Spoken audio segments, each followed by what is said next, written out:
Now that we know something about the opioids, their receptors, and the transmission of pain, let's talk about how you might go about using these drugs clinically.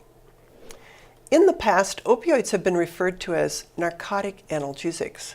This is because narcosis is the induction of sleep or sedation.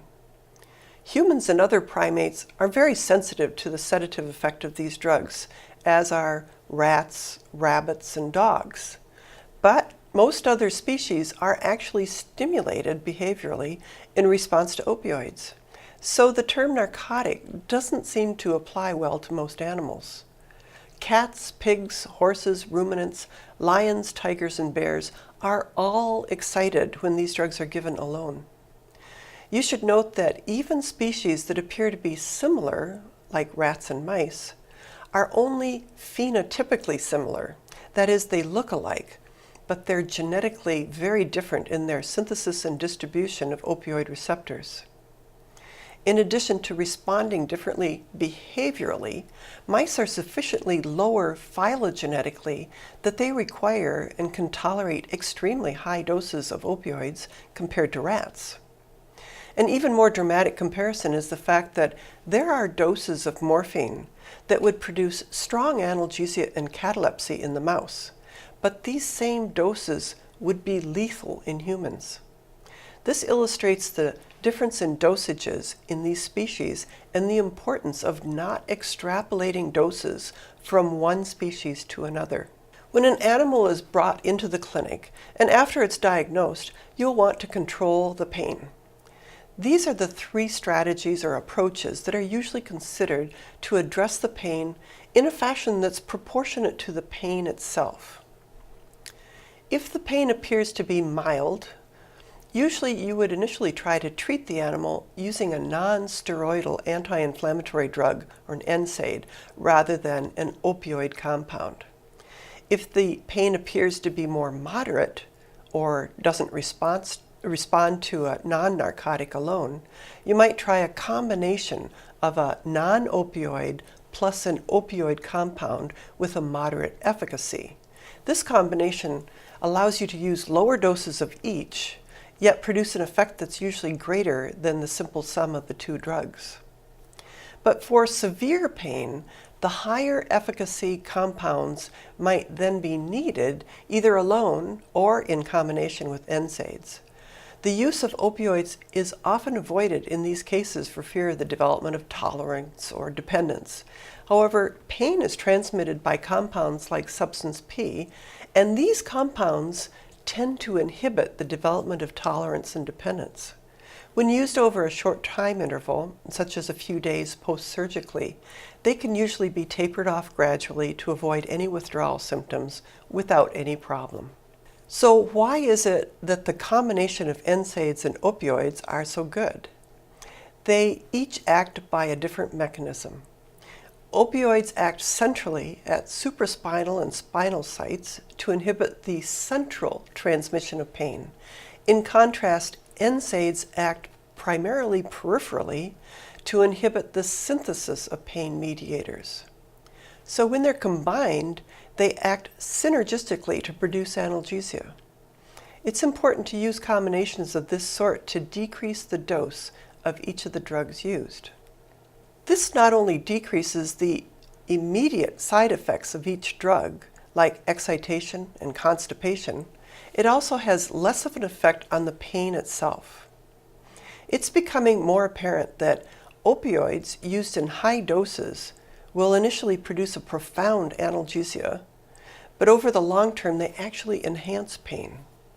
Chronic pain, where opioids are given over a long period of time, are obviously the most susceptible to this potentiative effect. How can you treat pain in species that are behaviorally excited by opioids? There are three approaches to this.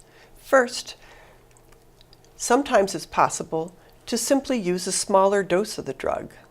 You can see here that the dog is both analgesic and sedated by 0.1 to 2 milligrams per kilogram of morphine.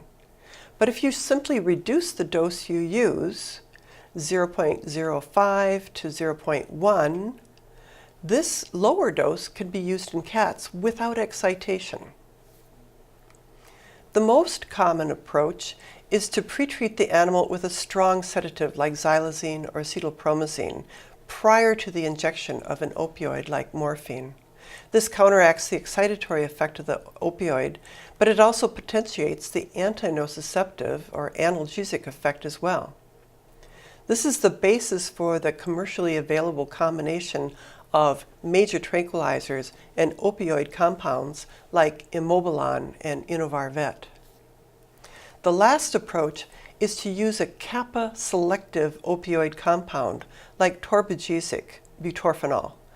The kappa opioid receptor has less of a tendency to produce behavioral excitation than the other receptor types, so you can produce a good analgesia as well as less excitation and less respiratory depression. Opioids are useful as pre-anesthetic compounds, especially in species like the dog that are sedated. They afford a good degree of pre- and post-operative pain relief. They also reduce the amount of anesthetic that's required by enhancing the anesthetic effect. If an animal becomes light during an anesthetic episode, it may be caused in part by the opioid wearing off, not the anesthetic. Remember that these drug combinations potentiate each other. As we've discussed before, they prevent sensitization of the nociceptive fibers during painful procedures. This reduces the amount of analgesics that are necessary post-surgically. Withholding analgesic drugs during surgery can lead to needing disproportionately more analgesics after surgery. And remember that pain decreases the likelihood that the patient will exhibit signs of dependence. One of the major effects of most opioid compounds is their ability to depress respiration. We already mentioned that the mu opioid receptor in the respiratory center is responsible for decreasing the minute volume of respiration. The delta opioid receptor is responsible for decreasing the rate of respiration. Both of these receptors act by decreasing the sensitivity of the chemoreceptors to PCO2. So the clinical consequence of this is that you need to monitor for periods of transient apnea, and you need to be aware that the animal may develop respiratory acidosis from the accumulation of the PCO2. Remember that other respiratory depressant compounds will intensify this depressant effect of opioids, presenting an even greater problem. If an animal is at risk for severe respiratory depression, consider using a kappa agonist that produces less activation of these two receptor sites, yet still induces analgesia by its interaction with the kappa site. Although the chemogenic response to PCO2 is decreased, the sensitivity of PO2, oxygen, is usually not changed. Delivering oxygen exclusively may worsen the apnea because you've removed whatever little stimulation there was to the PCO2. Whether you're dealing with an overdose in animals or in humans, the cause of death is almost invariably respiratory depression. That's the vital system that's most sensitive to these drugs. So if you keep the animal breathing using artificial ventilation, you can usually save them from an overdose. But remember that respiratory depression is reversed dramatically by opioid antagonists like the classic drug naloxone. So it's always safest to have these compounds on hand if you routinely use opioid compounds in your practice. One of the clinical uses of opioids is for their antitussive activity. That is, they decrease the frequency and severity of coughing. The cough reflex is made up of three parts: peripheral stimulation of the airways. This can be inhibited by simply applying local anesthetics to this area, mucoactive drugs, or bronchodilators. Irritation in this area then causes the activation of afferent nerves projecting to the medullary cough center. This is where opioids act at non-opioid receptors to decrease the sensitivity of this area to afferent stimulation. It decreases the patient's awareness, basically, of the airway irritation. Because the receptor that mediates the antitussive effect is not an opioid receptor, the drugs used as cough suppressants include noscapine and dextromethorphan, two compounds that have little or no opioid activity. Although commonly used for more persistent coughs are codeine and hydrocodone or Vicodin. Although the latter two do have opioid activity, they still act by a receptor that's distinct from that opioid site. Based on the activity of dextromethorphan, it may be that its ability to inhibit serotonin reuptake or sigma-1 receptor activity or a metabolite of dextromethorphan, dextrorphan, inhibits NMDA receptors. It could be any of these that actually are responsible for the antitussive activity. You can tell when an opioid has been absorbed and is working in the body by the effect on the eyes. In humans, rabbits, and dogs, there's meiosis, that is pupillary constriction. In other non-human primates, the horse, cat, ruminants, there's mydriasis or pupillary dilation. So while mydriasis is a handy marker that the cat is probably analgesic, meiosis also can suggest that your technician might be testing the drug too. One caveat is that mydriasis also occurs in response to hypoxia. So be sure that the ocular effect that you're monitoring is due to a mild opioid action and not that the animal is in respiratory distress from an overdose. Another event that may occur immediately after injecting an opioid compound is that they may immediately vomit. This emetic response is brought about by the drug's activation of the chemoreceptor trigger zone in the medulla. Opioids induce emesis by their dopaminergic activity, not their opioid activity. All opioids are capable of this, but some are better than others, and it has nothing to do with their interaction with delta, kappa, or mu receptors. Instead, it's their dopaminergic activity. In fact, if you expose morphine to a strong acid, the morphine is transformed to apomorphine, an even stronger dopamine agonist, but it has no true opioid activity anymore. This is why apomorphine is frequently used for its emetic activity in the dog. Remember that all major tranquilizers are dopamine antagonists, and because of this, good antiemetic agents. This is another advantage of using major tranquilizers with opioid compounds. Not only do they potentiate the analgesia, they also prevent emesis in response to the opioid compound. The most common antiemetic compounds are metoclopramide and droperidol. However, even acetylpromazine will also antagonize the emetic effect of opioids. Not all species respond this way to opioids. Dogs are the most sensitive, and cats are 1,000 times less sensitive to opioid-induced emesis. Pigs and chickens don't respond this way to opiates, whereas rats, horses, and ruminants simply can't vomit due to anatomical constraints. The first use of opioids was not for their analgesic effect, but for their ability to control dysentery or the flux. Opioids are the most effective antidiarrheal drugs known. This may be the most important use of morphine because it saved millions of lives. We're not in an environment that lends itself to dysentery, so we're not as acutely aware of the fact that dysentery kills millions of people in underdeveloped countries. But it was very important when it was discovered that this gummy extract of the opium-containing poppy could control this massive loss of fluids. Tonic activity in submucosal neurons normally inhibits the absorption of intestinal salt and water. Opioids, acting primarily through the delta and mu opioid receptors, inhibit these neurons. In this way, they promote absorption of fluids from the GI tract.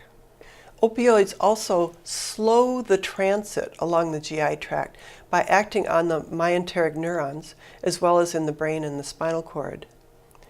After injection of morphine, for example, there's an initial spasm of the sphincters causing defecation and contributing to the vomiting or emetic effect. After that, the motility and propulsion along the small intestines is decreased. This slows the luminal contents, that is, it decreases the GI transit and allows more fluid to be absorbed because of a greater contact time with the mucosa.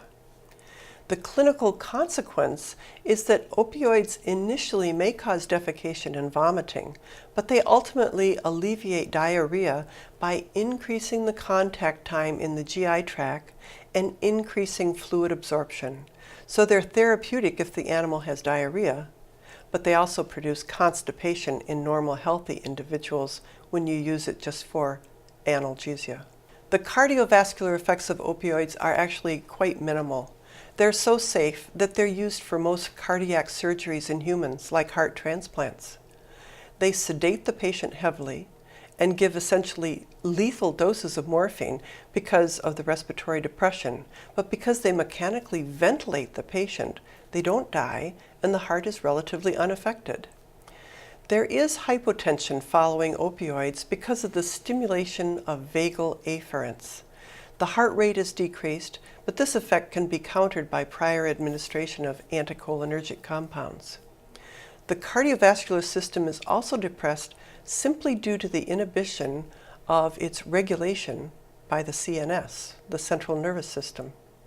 Finally, blood pressure may be decreased even in dogs after compounds like morphine or meperidine, because these two drugs are especially good at causing the release of histamine from mast cells and basophils.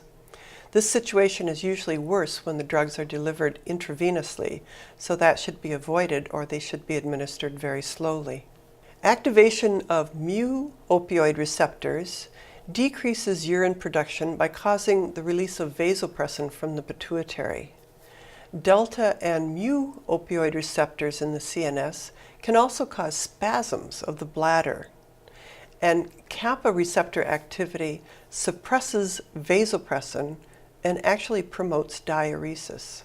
An important effect in immunocompromised animals is that opioids suppress the immune function even further. This is especially important if the animal has an infection that's not being treated. Another miscellaneous effect is that the body temperature may be affected by opioids. There's hypothermia in dog, rabbit, and primates, but hyperthermia in cats, horses, and ruminants. Tolerance is a decrease in the opioid activity. When tolerance develops, this requires the dose to be increased to achieve a comparable effect. Cross-tolerance means that other opioids acting at different receptors are also affected, although tolerance can be somewhat receptor selective. Dependence is produced by activity primarily at the mu receptors. Opioid withdrawal is the syndrome where opioid activity stops. This can occur either by ceasing to administer the drug, that is, a spontaneous withdrawal, or because of an injection of an opioid antagonist like naloxone. This would produce a precipitated withdrawal. Cross-dependence means that any opioid can attenuate the intensity of the withdrawal syndrome by substituting for the original opiate. You can easily predict the signs of withdrawal in a particular animal. They're usually the opposite of those produced by the acute effects of the opioids. For example, diarrhea instead of constipation, painful muscle cramps instead of pain relief, and insomnia instead of narcosis. When it's time to select a drug, what aspect of those drugs should be considered? One of the most important is the efficacy of the drug. Remember, this is not the same as potency, which is of secondary importance. Unless the drug has to be delivered in a small volume, in this case, the drug has to be potent. Efficacy, on the other hand, is the maximal effect that the drug is able to produce in an animal. The selectivity of the drug and the side effects that it causes is the next thing to consider. For example, butorphanol might be preferable to morphine in some species because butorphanol causes no respiratory depression and less excitation when compared to morphine. When cost is a consideration, morphine is the best price, but it may not be the best value depending on what characteristics you need.